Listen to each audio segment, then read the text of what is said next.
conseil était tout sur rien hier. Le matin, tu arrives. Non, ma soeur, il n'y a pas moi, je donne le crédit parce que tu ne réunis pas certaines conditions. À qui tu es allé dire ton problème? L'information. Bien aimé, il suffit que les gens saisissent ton information, ils les bloquent directement, bien aimé, ton avenir. Tout ce que tu devais avoir demain, tout, ça bloque. Pourquoi? Parce que tu as divulgué l'information de ta vie. Il y avait un roi, Ézéchias. Il avait tellement de l'argent. Qu'est-ce qu'il fait? Les Babyloniens viennent le visiter. La Bible nous dit, il le prend. Les Babyloniens, il leur ramène pour leur montrer l'arsenal d'Israël. Quand ils sont sortis, Dieu s'est révélé à Ézéchias. Il a dit, de même manière, tu les as montrés, c'est de même manière qu'ils viendront piller ta maison. Et Israël a été pillé chez les Babyloniens à cause de ça. La discrétion, c'est très important dans la vie de l'enfant de Dieu. Tu dis quoi, à qui et pourquoi. Oh non, c'est mon oncle, parce que dans notre famille, il faut tout dire à l'oncle.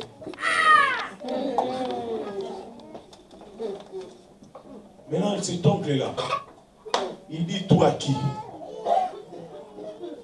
Moi, d'ailleurs, ces choses-là, vous ne l'aurez jamais. Mais c'est comment? Moi, vous attendrez que les témoignages, c'était ça et Dieu a fait ça. Vous n'entendrez jamais. Oh non, oncle, tu sais, jamais. La Bible nous dit, confie-toi à l'Éternel. Tu réussiras et à ses serviteurs, tu seras affermi. Nous voulons maintenant renverser l'ordre des choses. Le diable connaît tellement que la réussite c'est dans l'église. Le diable fait maintenant du peuple de Dieu l'ennemi de l'église. Pourquoi? Il veut vous repousser loin de l'église pour que votre vie soit bien détruite encore. Alléluia. Ils ont cherché l'information.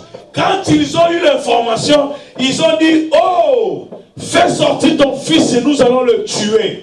Parce qu'il a détruit l'autel. Mais le papa, lui-même aussi le papa, c'était un des sacrificateurs de Baal. Mais le papa, ces jours-là, il défend la cause de son enfant. Il a oublié que c'est que l'enfant a fait mal. Mais ton enfant, c'est ton enfant. Ton enfant, c'est ton enfant. Alléluia. Alléluia. C'est pour cela que j'ai dit aux parents qui ont des enfants, montrez à vos enfants le chemin du Seigneur. Même si aujourd'hui tu n'es plus vivant, quand il va grandir, il ne s'en détournera jamais. Il restera sur la voie du Seigneur. Vous comprenez? Parce que si tu ne montres pas le chemin à tes enfants maintenant, après demain, qu'est-ce qu'il a en lui? Il a quoi?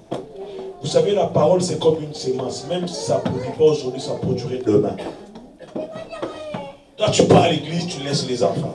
Oh non, pourquoi? Parce que mon enfant dit, oh non, moi là-bas, je vois seulement des grands. Laisse-le là. La parole qui sort en ces lieux entre petit à petit à lui. Un jour, ça va produire. Alléluia. Le Père se lève, il dit non. Si vraiment Baal était Dieu, vous ne le défendrez pas. Laissez Baal lui-même s'en charger des Gédéons. Jusqu'à ce que Gédéon était mort, en aucun jour Baal a touché la vie de Gédéon. Parce que Baal n'était pas un Dieu. Baal était un Dieu faible qui ne devait pas s'élever devant le Dieu de Gédéon. Laissez-moi vous dire, bien aimé, il y a la basse tension et il y a aussi la haute tension. La basse tension, bien aimé, c'est un niveau très bas pour quelqu'un qui aime la sorcellerie. C'est un niveau très bas pour une personne qui va dans la franc-maçonnerie, bien aimé, qui va dans les Illuminati, dans le sciences occultes pour avoir l'argent. C'est un niveau très bas. Je vous dis, frère, c'est un niveau très bas. Très bas. Vous savez, dans le courant, nous avons la ligne basse et la ligne haute. Donc, il y a la basse tension. Le courant que nous utilisons dans la maison ici, c'est la basse tension. C'est que qui donne le courant à la maison, c'est la haute tension. Bien aimé, je peux toucher une phase. je monte sur un bois, je ne serai pas électrocuté. Pourquoi? Parce que c'est la basse tension. Mais que tu sois sur un bois ou pas, si tu touches un câble de la haute tension, bien-aimé, tu vas être électrocuté. Alléluia. Et en Israël, un jour, les gens, ils ont regardé Daniel, ils ont dit, c'est celui-ci un esprit supérieur. Pourquoi? Parce qu'il avait un Dieu de la haute tension. Bien-aimé, quels que soient les hôtels de ta famille, tu as un Dieu qui est la haute tension. Et ils ont des basses tensions, un courant faible. Même si je me protège, ils ne me toucheront jamais. La Bible me dit, 1000 tomberont à ma gauche, 10 000 à ma droite, je ne serai pas atteint. Parce que celui qui est en moi est plus fort que celui qui est dans ce monde. Parce que ce Dieu-là, c'est la haute tension. Tu dois te connaître. Je crois, si ce n'est pas Descartes, je crois que c'est Socrate, entre les deux là. Ils ont dit, connais-toi toi-même. Celui qui ne se connaît pas, il souffre.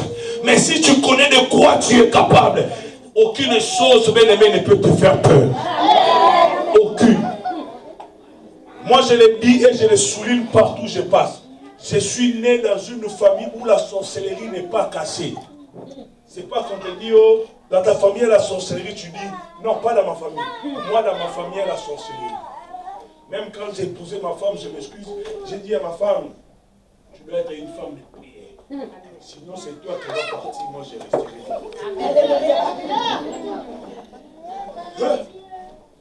Vous voyez quelqu'un, l'homme de taille, ah, cet homme-là, c'est un bel homme. Tu sais la sorcellerie qui est dans ma famille. Si tu n'es pas un homme de prière, une femme de prière, tu vas fuir. Bien-aimé, je vais me limiter par ces derniers témoignages.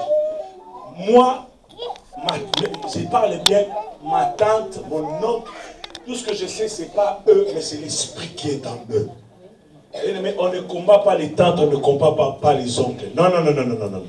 On combat les esprits qui sont en eux. Est-ce que vous comprenez la différence? Toi, tu vas commencer à fuir ton oncle parce qu'on dit ton oncle est sorcier. Non!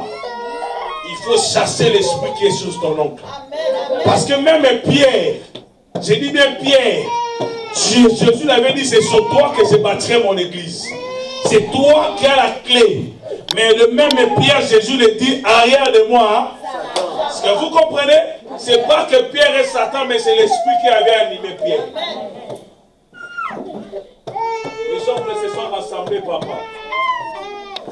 Ils ont dit, nous devons mettre la tête de ces garçons par terre. À cette époque-là, la vie commençait déjà à me sourire. Alléluia. J'ai quitté de Néa, j'ai fini mes études en cascade. Je suis licencié en management et administration à l'université de Kinshasa, l'université centrale du Congo. La vie commençait à me sourire. Je travaille à Jeffrey, je quitte Jeffrey, je pars sur Vodacom. Vodacom, c'est comme un SFR ici, c'est un réseau de communication. C'était manager chez Vodacom. Bien habillé, voiture, belle maison, bien parfumé. Dieu était là, et la grâce de Dieu, la famille, ils ont dit non. Lui ne peut jamais atteindre ces niveaux. Je suis le seul, j'ai dit bien, jusqu'à présent, à part ma petite soeur qui étudie encore. Parce que moi, ma petite soeur, elle a quand même plus de 15 ans. Je suis le seul licencié dans la famille de mon père. Mais j'ai des grands frères devant moi. Beaucoup.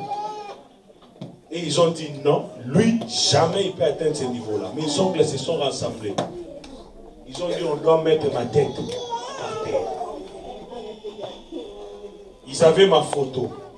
C'est pour cela, c'est bien, quand vous postez vos photos sur Facebook, priez même, Seigneur, je couvre ma photo par ton sang, tu publies sur Facebook. Toi, tu publies n'importe comment, tu ne sais pas qui va prendre ta photo, ce qu'il va faire avec, tu ne sais pas. Tu publies parce que c'est Facebook. C'est bien. Mais tu ne comprendras pas d'autres choses dans ta vie, ça ne marche pas. Pourquoi? Toi, tu dis parce que sur Facebook, on met ces derniers temps, on met les films. C'est bien. Mais celui qui va récupérer ce qu'il fera, tu le sais. Hein? Soyez prudents. Alléluia. Ils avaient déjà ma photo. Il manquait quelque chose, les cheveux, les ongles. Un jour, mon oncle il passe, j'étais en train de me coiffer.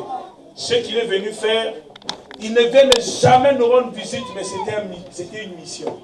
Il a pris ce qu'il pouvait prendre et il est parti. Ils sont allés chez les féticheurs pour me tuer. Ça, je vous raconte une histoire vraie, ce n'est pas que j'ai entendu. Ils sont venus confesser. Aujourd'hui, mon oncle là que je parle, c'est un chrétien affermi dans l'église. Il a pris ils ont pris mes ongles, mes cheveux et la photo. Ils sont partis chez le féticheur. Cet enfant doit mourir. Moi, j'étais tranquille en train de manger aussi mon sakasaga à la maison. Ça, c'est mon aliment préféré. Ils prennent la photo. Le féticheur a fait des incantations. On a laissé l'état, il a dansé. En fin de compte, il prend un bassin avec l'eau. Il prend la photo. Quand il fait introduire ma photo, ils auraient pu d'abord me tuer quand j'étais païen. Ils ont fait l'erreur, je suis devenu chrétien, ils cherchent à me tuer. Il prend la photo. Il faut introduire dans l'eau. En introduisant dans l'eau, l'eau se transforme et devient en sang rouge. Le féticheur fait sortir. Mon oncle le regarde, qu'est-ce qu'il a dit? Oh, c'est pas normal. Il fait encore introduire. C'est devenu rouge. Il fait sortir. L'heure est devenue normale. Il a dit à mon oncle, la personne que tu veux que je tue, il est déjà mort. Mon oncle dit, mais non, il n'est jamais mort, il est vivant. Il a dit, non, va vérifier. Il vient encore nous rendre visite brusque. Ça va? Tu vas bien, tu n'es pas malade? J'ai dit, Jésus est vivant. Et pourtant, je ne savais pas ce qui s'est passé. J'ai dit, Jésus est vivant. Il faut toujours confesser la positivité dans votre bouche. Même si tu as mal quelque part, tu as besoin de la prière, va viens dire à ton pasteur. Mais devant d'autres personnes, ça va, tout va bien. Il faut toujours dire positif. Parce que si j'avais dit ça va pas, il allait avoir une bandeau pour entrer. Il rentre chez le féticheur, papa. Je viens de le voir, il est vivant. Ok, il prend encore la photo. Tu vois, l'eau en ça, il faut sortir. Le féticheur le regarde. Si tu remets encore tes pieds ici, pour tuer cet homme qui est déjà mort, c'est toi que je vais tuer. Sors. Donc il sort, il est fouillé. Il a voulu compter, il a voulu garder. Il revient. Écoutez comme Dieu fait ces circonstances. Il raconte avec son frère, mais comment tu as fait? Mais non, c'est pas normal. Je fais là-bas, mais sa photo se transforme en sang. Ils ont dit que les amours. Mais non, mais toi, tu comment là? Quelque chose d'inutile, ils ont commencé à se discuter entre eux. Donc la parcelle qu'on habitait, on nous avait chassés. On a eu un autre endroit, c'était pas loin. Les gens de quartier nous connaissaient. Les gens sont sortis pour voir un grand frère et un petit frère se discuter. Pour savoir, vous discuter pourquoi. Et ils commençaient à raconter ça aux gens du quartier. On devait tuer Arsène. Mais lui, ce qu'il est allé faire, il n'arrivait pas à faire. Comment est-ce que Dieu expose les gens? Et les amis m'ont appelé, viens, qu'est-ce qu'il y a? Il y a un problème ici. Moi-même, j'arrive, je dis à mes autres, mais vous êtes assez con, pourquoi vous dites, regarde les gens comme ils sont là. Les gens criaient, les sorciers. Dieu les a enlevés l'intelligence. Pourquoi? Il a dit, non, je vais dire la vérité. On voulait te tuer. Mais quand il est parti sur le féticheur là, il n'a même pas beaucoup de fétiches. À chaque fois, il mettait ta photo sur l'eau, l'eau se transformait en sang. Jésus dit, oh, vous avez oublié une chose. La Bible nous dit, ma vie est cachée en Jésus. Et la vie de Jésus est cachée chez le Père. C'est lui qui veut me toucher, donc commencez d'abord à toucher Dieu. Et vous oubliez, ma vie qui est cachée en Jésus, c'est une vie morte et ressuscitée. Donc si tu veux me tuer, je suis déjà un homme mort en Jésus-Christ. Mais là-bas, il doit ressentir que tu as un Dieu qui t'a déjà donné une vie qui ne peut jamais toucher. N'aie pas peur parce que tu as la maladie. Oh non, parce que, ma soeur, n'aie pas peur parce qu'il y a un poison dans ton corps. N'aie pas peur, mais parce qu'ils doivent savoir, aussi longtemps ton problème est grand, aussi longtemps aussi la gloire sera aussi grande. Si ton problème est petit, la gloire sera aussi petite. Il faut que ton problème puisse grandir. Si les choses persistent, laisse ça grandir. C'est pour que la gloire aussi, ça soit aussi grande dans ta vie. Je me limite là, si Lazare Si Lazare était guéri juste à cause de la maladie, ça ne pouvait pas être un grand témoignage. Il a fallu que Lazare meure pour que tout le monde voie. Tu viens faire quoi? Quand il était vivant, tu n'étais pas là. Tu as attendu qu'il puisse mourir et que tu viennes. Il a dit, Marie, je t'avais dit, ne t'ai pas dit si tu crois, tu verras la gloire de Dieu. Lève-toi là où tu es élevé. Nous devons voir la gloire de Dieu cette matin.